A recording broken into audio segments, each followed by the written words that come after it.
Assalamualaikum warahmatullahi wabarakatuh. Perkenalkan, nama saya Rezi Rizkia Pratiwi, berstatus mahasiswi Manajemen Pendidikan Islam, Fakultas Tarbiyah dan Keguruan UIN Sultan Taha Saifuddin Jambi, dengan NIM 2032367.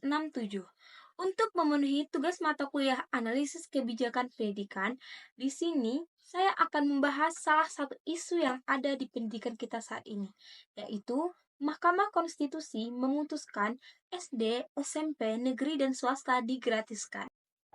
Pada 27 Mei 2025, Mahkamah Konstitusi menjatuhkan putusan yang bisa menjadi titik balik sejarah dalam penyelenggaraan pendidikan di Indonesia. Mahkamah Konstitusi mengabulkan sebagian permohonan uji materi terhadap Undang-Undang Sistem Pendidikan Nasional, khususnya pada pasal 34 ayat 2 yang selama ini mewajibkan pendidikan dasar gratis bagi sekolah negeri.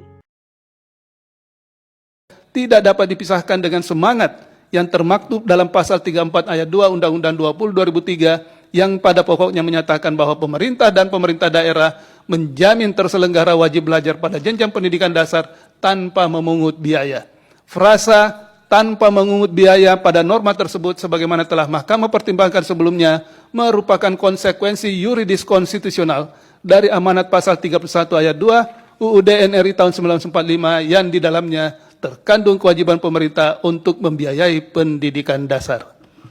Bahwa berkenaan dengan frase wajib belajar minimal pada jenjang pendidikan dasar tanpa memungut biaya dalam pasal 34 ayat 2 Undang-Undang 20 2003 yang secara eksplisit penerapannya hanya berlaku bagi sekolah negeri.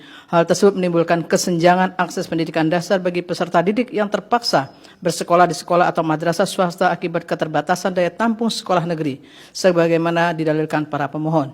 Menurut Mahkamah, dalam kondisi demikian, negara tetap memiliki kewajiban konstitusional untuk memastikan bahwa tidak ada peserta didik yang terhambat dalam memperoleh pendidikan dasar hanya karena faktor ekonomi dan keterbatasan sarana pendidikan dasar. Putusan ini memperluas kewajiban negara termasuk kepada sekolah swasta. Artinya, negara baik pemerintah pusat dan daerah wajib menjamin pendidikan dasar gratis, termasuk di sekolah swasta yang memenuhi kriteria tertentu. Namun, Mahkamah juga menyatakan bahwa sekolah swasta tetap diperbolehkan menarik biaya selama tidak bertentangan dengan peraturan perundang-undangan. Sekolah elit atau internasional misalnya, tidak serta-merta diwajibkan gratis karena mereka memang tidak menerima dana dari negara. Fakta di lapangan memang menunjukkan sekolah negeri yang gratis biaya sekolahnya belum mampu menampung semua anak usia di sekolah. Hakim Konstitusi Eni Nurbaningsih saat membacakan pertimbangan hukum menyampaikan pada tahun ajaran 2023-2024 sekolah negeri di jenjang SD itu hanya mampu menampung 970.145 siswa. Sementara SD swasta hanya bisa 173.265 siswa. Adapun di jenjang SMP negeri hanya mampu menampung 245.000 siswa.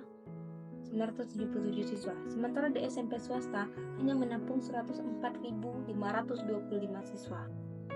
Menurut saya, data tersebut menunjukkan bahwa meskipun negara telah berupaya memenuhi kewajibannya dalam menyelenggarakan pendidikan dasar tanpa memungut biaya dengan membentuk sekolah negeri, namun masih terdapat kesenjangan yang menyebabkan banyak siswa tidak dapat tertampung di sekolah negeri dan harus mengandalkan sekolah atau madrasah swasta.